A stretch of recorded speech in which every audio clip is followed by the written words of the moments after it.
Hi, hello, welcome. Let's talk about something. I've thought about this for some time, and I think the Horde is defanged at this point. They have no real leader, except the console, but the console doesn't matter. And it feels weak, especially after Battle for Azeroth, the Horde feels weak. So I came up with this pretty neat idea after seeing a Twitter poll made by Skull Shorties asking who's your favorite warchief. And I realized that for me, it's a coin toss between Thrall and Garrosh. So, you know what? Why shouldn't we expand on that? Here's a possibility for World of Warcraft if it was good. I'm gonna name this something like I can make Warcraft better. Make Warcraft great again. The acronym might be stupid, but it doesn't matter. So let's begin. Well, we're at the end of BFA and the Horde's left leaderless. What do they do? They create a council, but they realize something important, and this is where you need to have a little bit of history knowledge, because what we'll be doing here is incorporate some pieces of Sparta and some pieces of Rome. So the Horde Council decides that it's a better idea to mix things up a little. So that, you don't only have a warchief that starts dumb wars like with Sylvanas or Garrosh, as much as I love Garrosh. So what do? Well, they decide they're gonna have two warchiefs, one for peacetime and one for war. And the council, with its representative members, gets to decide who's the warchief for peace and who's the warchief for war. Of course, the council gets the powers to decide when to revoke it. Consider it emergency powers. Oh no, we're going to war with the Deathwing or the Alliance again. God, please make another faction war. We have to elect somebody. Let's put, Bane. Yeah, sure, Bane will be a good warchief for a war period.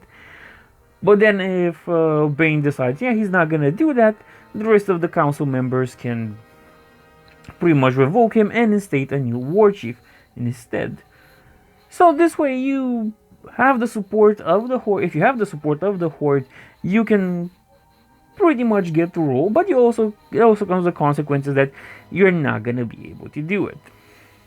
Now you see, the Spartan aspect is basically this, of having two warchiefs, one for war and one for peace.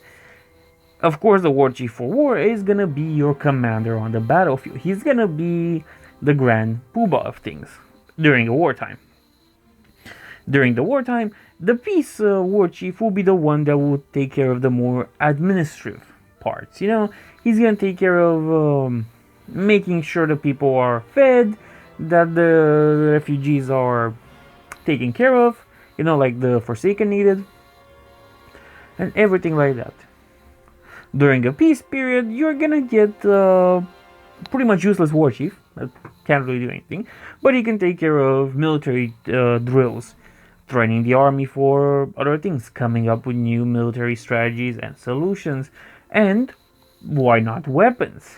Battle for Azeroth weapons, yeah? You get it.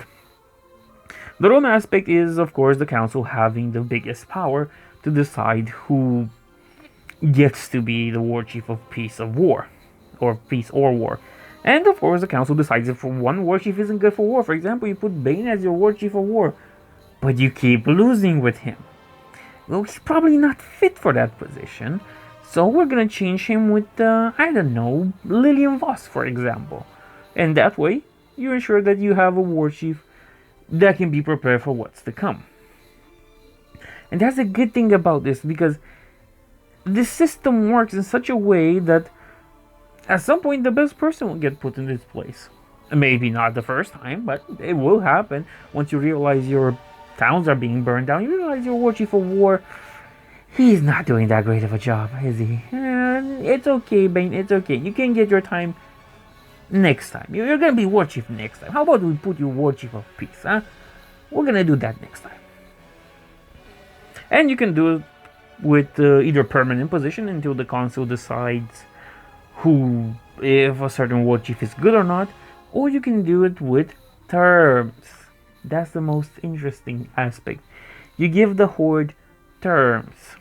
So you see, you're gonna be warchief of war for either one war or a period of 2 to 3 years.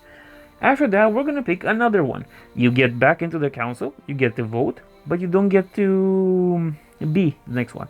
Same as with the Warchief of Peace. That's how I would make the Horde great again. That's how I make Warcraft great again. By giving a complex option to a faction that always felt defanged. You know? And thus, if another faction war happens, please God, though the employees at Blizzard will said they won't do that again, and screw Dancer, of course, I have to say that. This is the best possible solution. You give an interesting and complex political system, you give them interesting aspects based on history, and you give the Horde fangs again. Because this time around, they don't really need to lose their Warchief anymore, like it happened with Garrosh or Sylvanas. Because another Warmonger as a Warchief can easily be replaced. If you get somebody like Garrosh that wants Orc Supremacy, you can always replace him. Because then you have the power to do it. But to get the power to replace a Warchief, you need the support of the Horde. And this would mean that each race of the Horde should better be consolidating itself upon its own lands and upon its own people. So you don't get the Blood Elves that decide, you know what, maybe Garrosh is right about Orc Supremacy. No. You get Blood Elves that stand behind Lortimar, you get Undead that stand behind Kelia or Lillian Voss, you get Zandalari that stand behind Talanji. And this is how you do it. You create an interesting complex system. You create factions that have their own pride in their own faction and that fight for the interests of themselves and the Horde. Because at the end of the day, it doesn't really benefit the Blood Elves to be isolationists in Quel'Thalas if the whole Horde goes down. And that's how you make Warcraft great again. You give fangs to the Horde, you make them interesting, you give them complex motivation. You can even then build things up like political intrigue in the council. You know, well, sure, they're all supposed to get there, but somebody thinks his idea is better as a Warchief of Peace than the other guy, and thus they have to buy votes of sorts. But of course, a council idea where you get to proclaim the next emperor will probably work as good as it worked in Rome, until a point when the council becomes corrupted. But we can make sure it doesn't become corrupted, the Horde Council doesn't become corrupted, because we control it, because we're the writers in this fictional scenario. And they don't become corrupted. They exchange votes for trades, for favors, for other stuff, and they pick their guy. And this is how you make the Horde great again. This is how you give it fangs. This is how you give it claws. And this is how you give a strong leadership in time of peace and in time of war. And that's all for now.